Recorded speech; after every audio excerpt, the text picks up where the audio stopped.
so I'm back, and today we're going to take a look at the Autobot clones. We did the Decepticon clones yesterday, so why not the Autobots today? So here's the package. Here's that. There's that. Cloudraker. You want to say Breaker. And Fastlane. So Fastlane. Cloudraker. Yep. It is what it is. You can open this part here up, it looks like. Yeah. And then you can put a little Legends figure in there if you wanted. Yeah, whatever. Yeah, these alt modes are not that great. You got visible head syndrome back here, pretty bad. And it's a questionable looking jet to begin with. This car, you got the visible head syndrome, not as bad as this one. This seems a little bit long. I really wish there would have been a way to like slide this up, just to cover this little piece here up.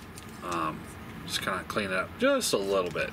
Would have been great, but you know, rolls. It rolls. I wouldn't call it well. Not terrible, but not well. It does roll. So yeah, and that's really all there is to these modes. Oh, it looks like he might. Yeah, he's got a little bit of a landing gear. Just a tiny little bit. It's. I would say that is to the point of it's kind of pointless to do landing gear at that point. But hey, you know, whatever. You got a little bit. So let's go ahead and transform them. So you want to flip the feet down, split the legs, and then take this canopy here, and this will pull into the back. Fold these down, just like that. Then the wings here will fold in and around, just like that, which is pretty ambitious for a, you know, Legends figure, I'd say. Flip these back, fold out the hands, rotate the head forward. There's a hinge on there, but it doesn't seem to want to move, so I don't know if it was meant to, or if it's just leftover engineering from this guy. And then we can fold this down, and like that. And there it is. And then for Fastlane, again, just flip the feet down, split the legs, rotate this back, flip out the hands, rotate the head backwards, and this just sits on the back of his head, like a mullet, I guess. And there you go. They both will have the same posability, so we'll use him. Head swivels, butterfly joint, like the Decepticon clones, ball joint shoulder, ball joint elbow. There's no bicep swivel on these guys.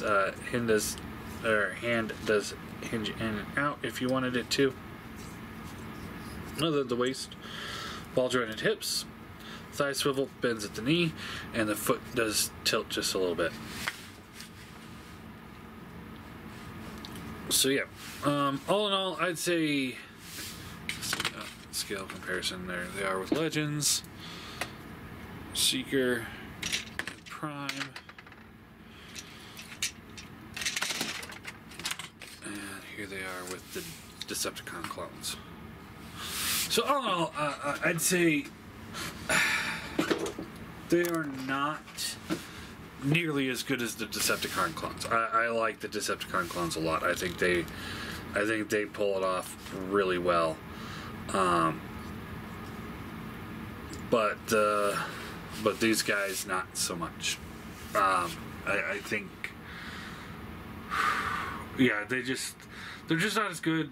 Some of the joints, like the feet, that one's not so bad because it's got that hinge there. But the feet are very loose hinges, so they're not very stable. The hands are pretty loose. They don't have a way to lock out really. The alt modes are they're okay. They're not great. You know, theirs aren't the greatest either, but they're more acceptable. The way the head transforms with the, you know, the bits just hanging off the back is pretty unsightly. Yeah, I don't think the Autobots pulled it off as well as the Decepticons in this case.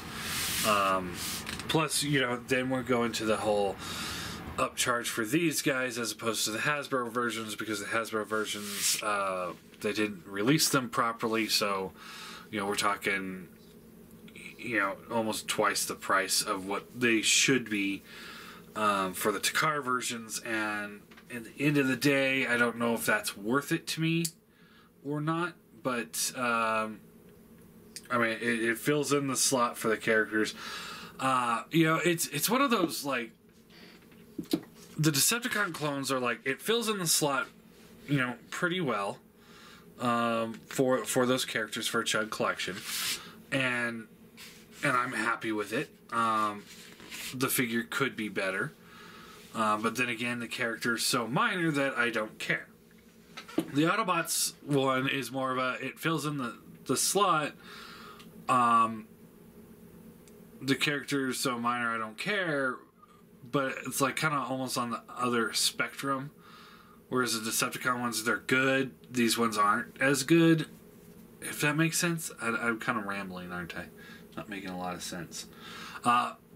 Anyway, I don't like them as much as I like the Decepticons. They really could have done a better job with them, I think. And ultimately, I have buyer's regret on the Autobots, but not the Decepticons.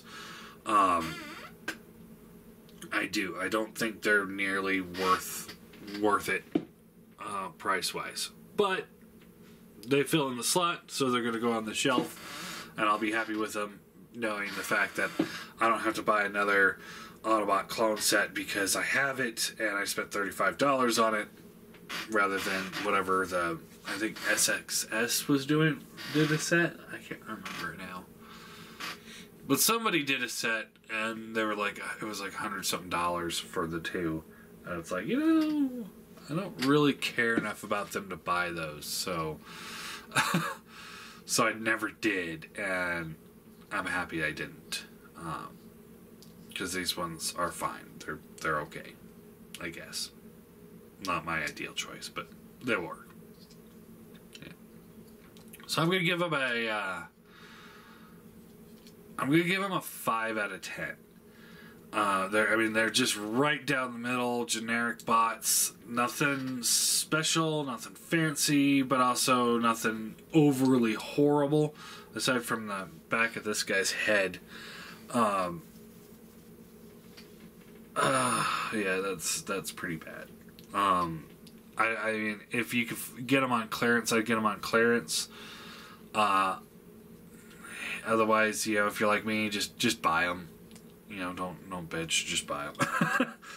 Just buy them, throw them on the shelf, and be done with it. You're not going to be sitting there like flipping these guys back and forth, and be like, man, this thing's really cool. I could see, you know, do that with the CODs because they are kind of cool, but the bots just don't have it. So yeah, I guess that's really all there is to say.